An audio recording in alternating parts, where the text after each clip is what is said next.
indispensable part of these medical legal cases, and you are an expert in the field, and court relies on your opinion for acquittal or conviction, and court expects high standard of quality and accuracy from your reports, and you assist the court, and you will also be assisting the victim to get justice, and you will also be assisting the court in proving the guilt or innocence of the accused, and we cannot go by the presumption that accused is always a culprit. Okay, and even for in false cases, and even the accused can be an innocent person. So your report may, instead of working positively, it will also may work negatively in order to relieve the accused.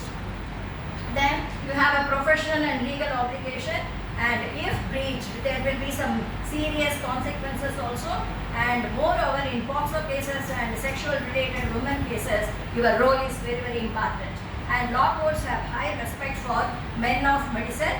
This they have vocalized in many cases, and if time permits, I will also go to that.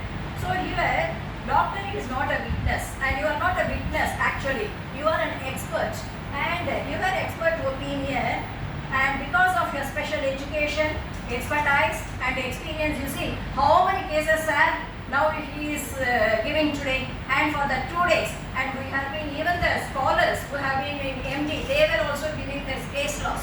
So here you have this expertise, experience and special education, and that the common witness will not have, and in the form of opinion all your testimony will be there, and you are a neutral person, and you are unbiased person, you are not there for either for the victim or for the accused, and you are a dispassionate person, and you are an official witness, and you are not an interested witness, and you are summoned through the court. Court has asked you to come, not the parties have asked you to come.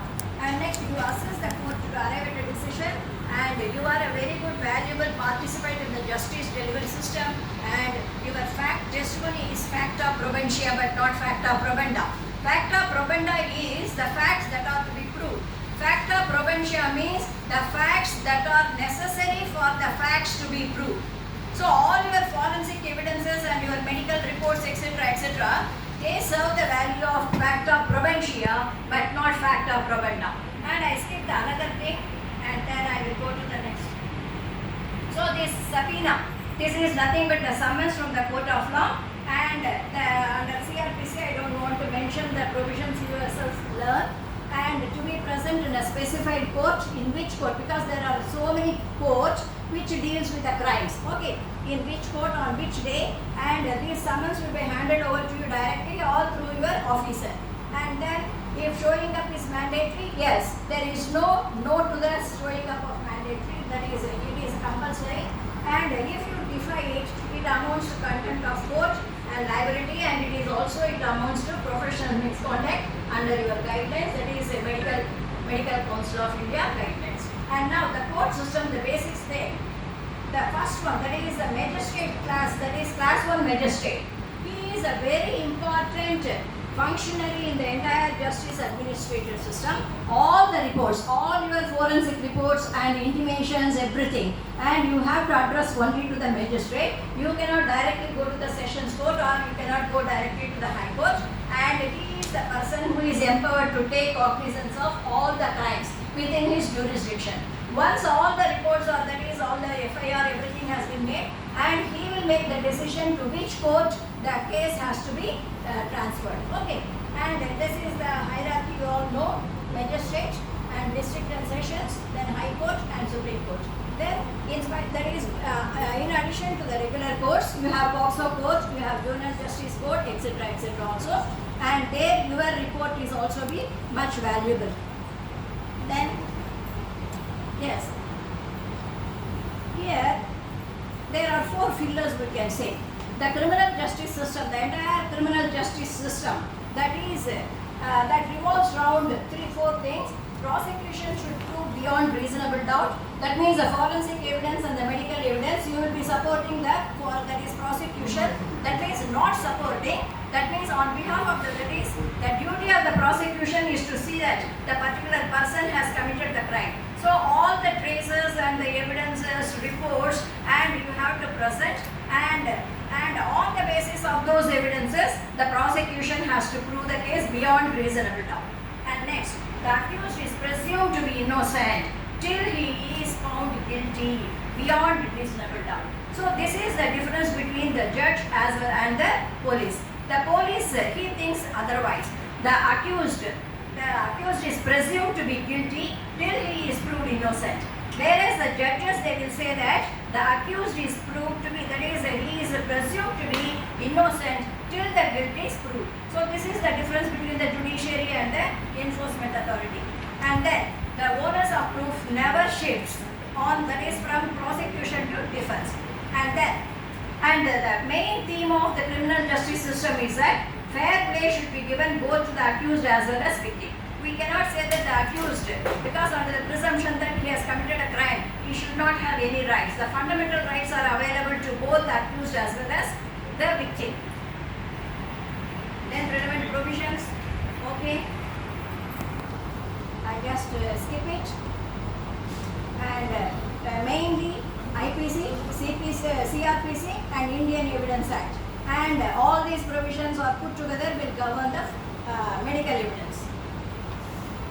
Then this also Hanumantappa sir, he has at length he has given a demo today. So I just and now these are all, that is உங்களுக்கு தண்ணி குடிச்ச மாதிரி, that is all these are in your purview. I don't want to touch because here all these are medical legal cases. And what is an opinion on medical legal? So this is also already covered, and in the case of death you have to do the autopsy, a PM report, whether it is a homicide, suicide, accident, disease or ill health, or how it happened, strangulation, hanging or suffocated, poisoning, bites and gunshot, and injuries, whether it is incised wound, lacerated wound, punctured wound, and these are the various types of injuries. And about that you must know, that is what I said, you must be the encyclopedia of this forensic science. Okay. And weapon used, you have to just determine, and if it is a case of fractures, which type of fracture that the case involves, and different stages of blood clotting, that is in order to calculate the time between the death and the incidence, occurrence of the incidents, etc., etc. And then gunshot injury, entry wound or exit wound, burn injury under different circumstances, determination of age and gender, and all these are your purview. I don't want to touch that. And then, so the one thing is that in all these cases, whatever that is opinion, the one thing that we want to insist is that whether you are in a position to say that it is a probability or it is a conclusive evidence. And that determines, that the answer to these two questions determines the admissibility of your evidence. If you all say that it may happen either in the case of strangulation or it may happen in the case of, it may be a case of hanging. That means the entire case goes.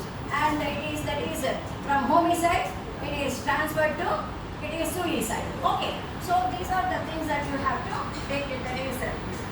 Next, your report as a medical expert, that also I don't want to. And here, that also I will skip that video if time permits. What happens? Yes, I want to confine to what happens within the court. Okay.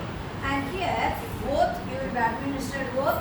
Then the chief examination, that is the prosecution will be doing the chief examination.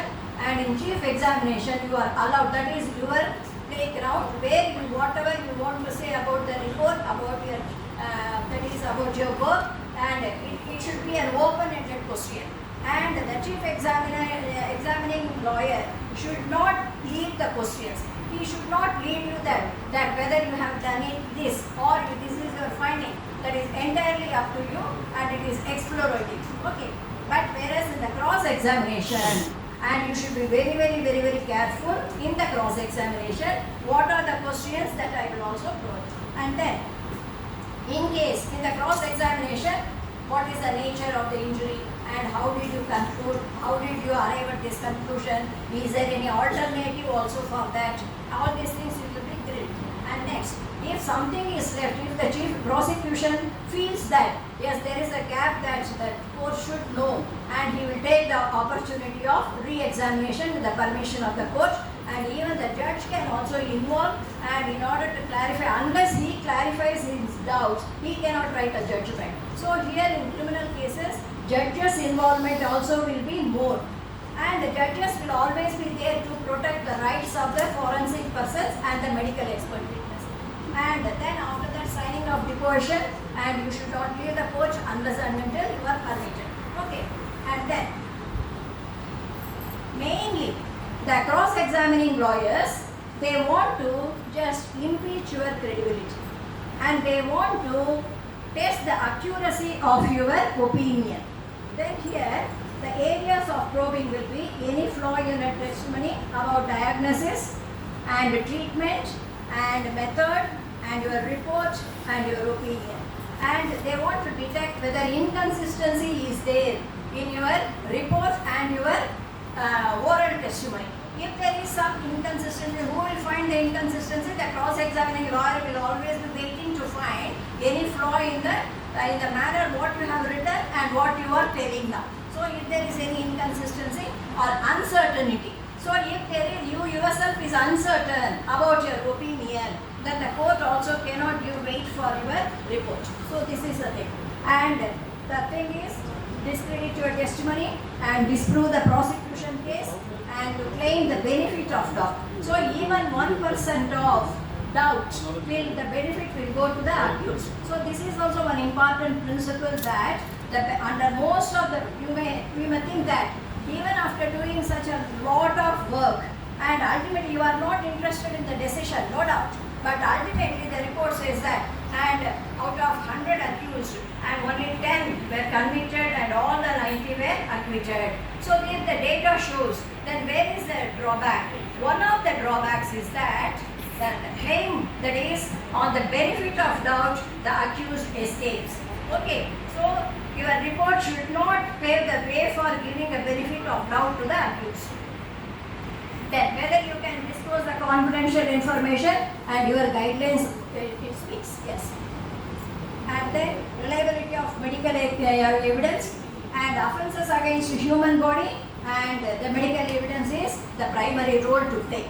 And if there is a strong eyewitness which is unimpeachable eyewitness, then the medical evidence will become a corroborative. So that is why it is a balance that and you have the expert opinion as well as the eyewitness. Whichever prevails over which, and that depends on the situation to situation. Okay, and here in the forensic techniques and the reliability, we can also, the judges will also see whether it is 100% reliable. DNA test is 100% reliable, and whether all these that is neuropsychological analysis, all these narco-analysis, polygraph, brain mapping, whether they are 100% proof. And you have to tell me, actually, because there are many literature, when I started browsing, and there are many literature that say that, and the presumption behind fingerprint, and it is questionable, and you have to verify. And then forensic dentistry has come under fire under certain circumstances. And DNA evidence, though it is a golden rule, a standard proof for criminal cases, there is possible to fabricate the DNA evidences also. These are the negative sides of the evidence, forensic evidences. And many innocent, that is many accused were convicted. They were on the convicted roll and they escaped because of this wrong profiling of DNA. And then credibility of accreditation of forensic labs, that is a technical issue. And then forensic evidence is inadmissible unless the testimony is put to cross-examination, and the reports on rape-related injuries, they differ, and the accusation of death by gunshot, etc., may leave room for making it as a suicide. And if you just narco-analysis and there is a procedure, you will be knowing about the procedure, and you cannot get the consent. Only with informed consent you have to do all these tests, and an intrusion into one's mental privacy here.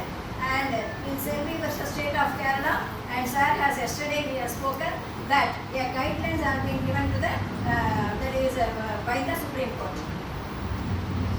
Now, what are the questions that you expect, and whether this is your first report in your professional career, isn't it? And by the cross-examining advocate. Okay, and you are a professional expert witness, aren't you? You are being here for the testimony.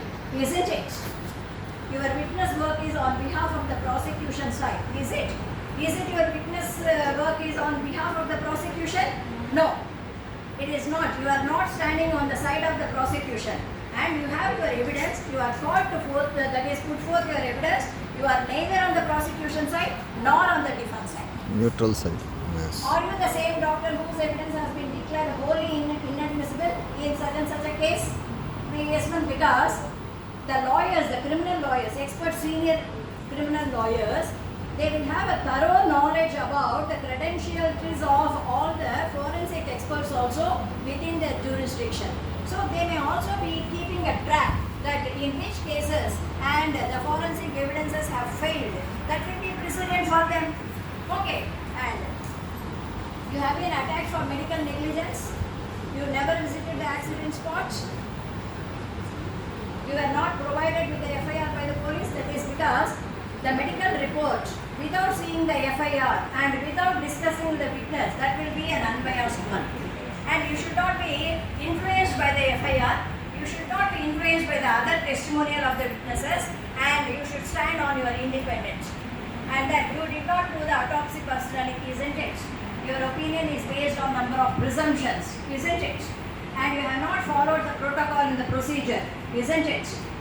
You did not have enough time to prepare for this case, isn't it? Yes, only 2 days I spent.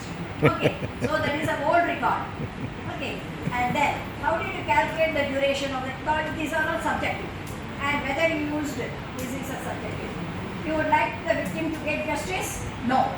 I am not any person here interested in the administration, that is in the result. You prepared your report as asked by IO. You are not really an expert in this field. Can you describe the medical examination process you followed? Is this the standard procedure that you followed? You are not able to calculate the margin of error in this case. And do you consider the lie detector test is authoritative and 100% reliable, which you have used in this case? And then, all these are something, but there are many tips that you can stand very confidently and stand in the witness box. Remember that you are an impartial to the parties and you are a neutral person. You need not worry about the prosecution, you need not worry about the defense lawyer, and your contact is only with the judiciary, that's all. A third party having no personal involvement and discharging your professional duty only, you have no personal interest in it, and duty to the court and not to the prosecution, and giving evidence to the judge. You are not giving evidence to the either party. You are giving evidence only to the judge. So your eye contact should be only with the judge only. And then must do thorough homework, that is it is inexcusable, and that is there is no compromise, and speak clearly and authoritatively and precisely, and there is no need to over elaborate, and it is a risky one, and nothing wrong in confessing. If you don't know, I don't know, that's all. And you can also request the repeat. You can also appeal to the judge if your words are not heard. And don't bring handwritten notes. That will also be recorded as evidence. Okay, and whatever that you want to do, you have to keep it in mind, and the reports only speak, and your handwritten notes, please don't bring. Your dress and appearance, your presence in the court, all these are general one.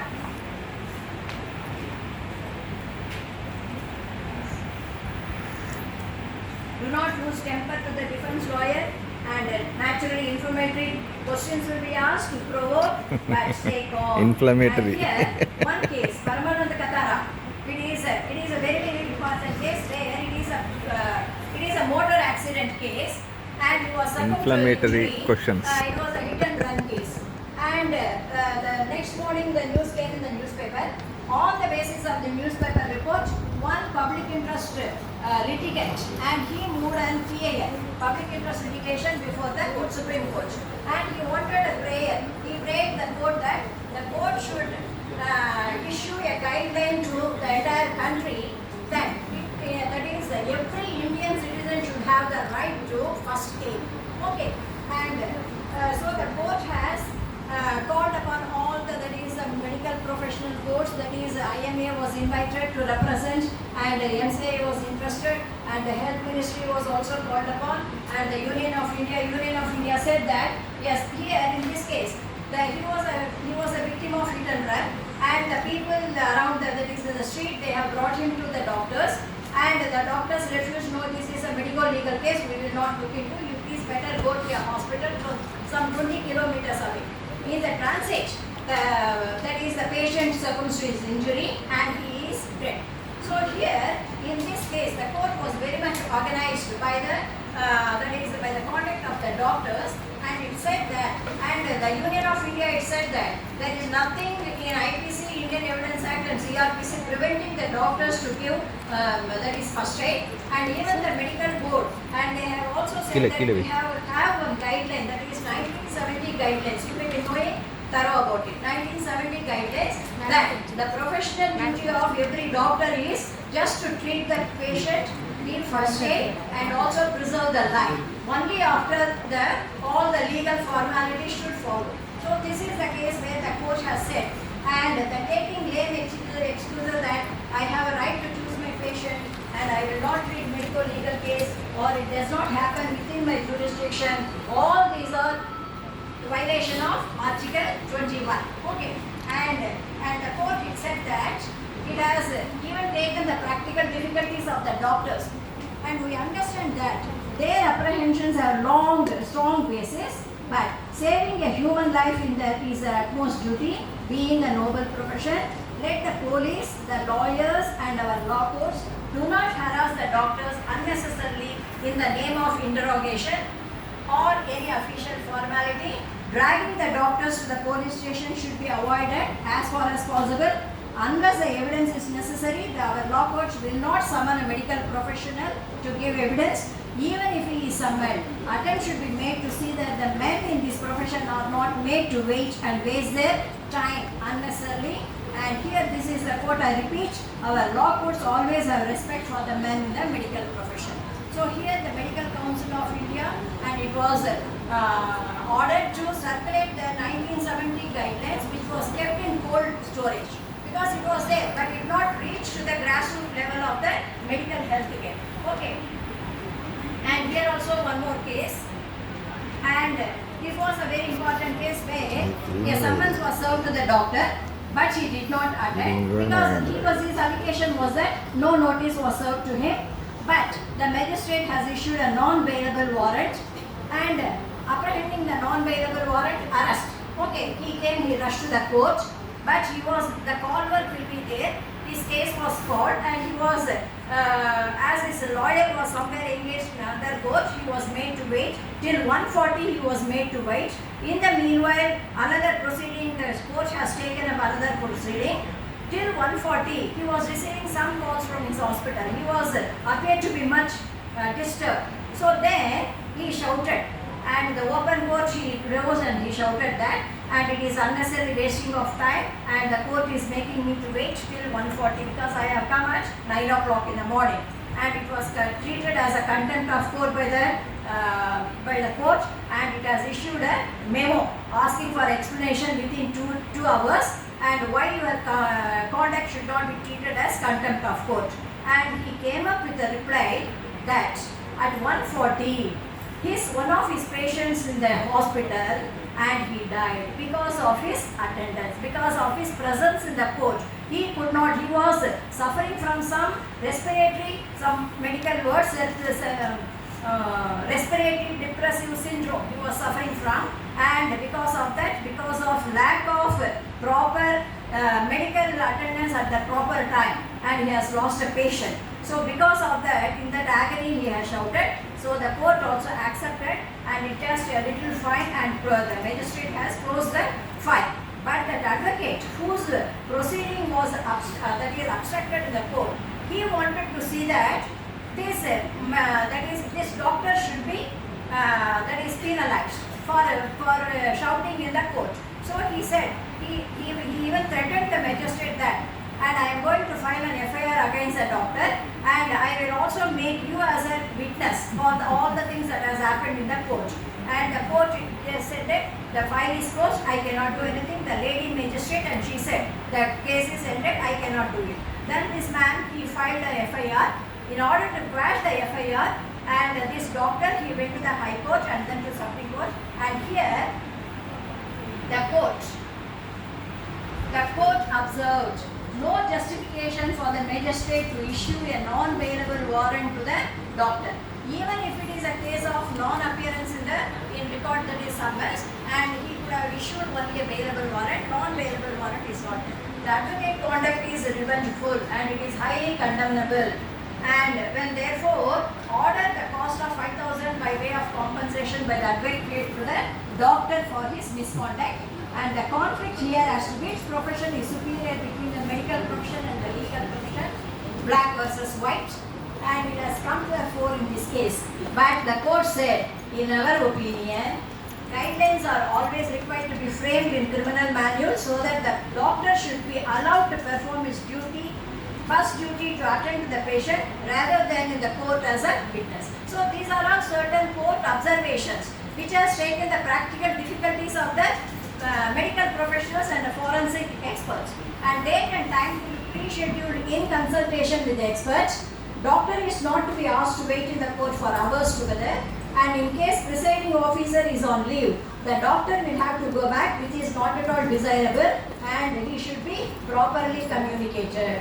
So in this background, the way forward is that the doctors who come to the court and the forensic experts who come to the court, they should not feel that it is an unrewarding experience. And more incentives for experts to take up medical legal cases, that is, the ball is in your court, and you have to make provisions to see that incentivized, that is, forensic experts and medical evidence givers, and they must be properly paid.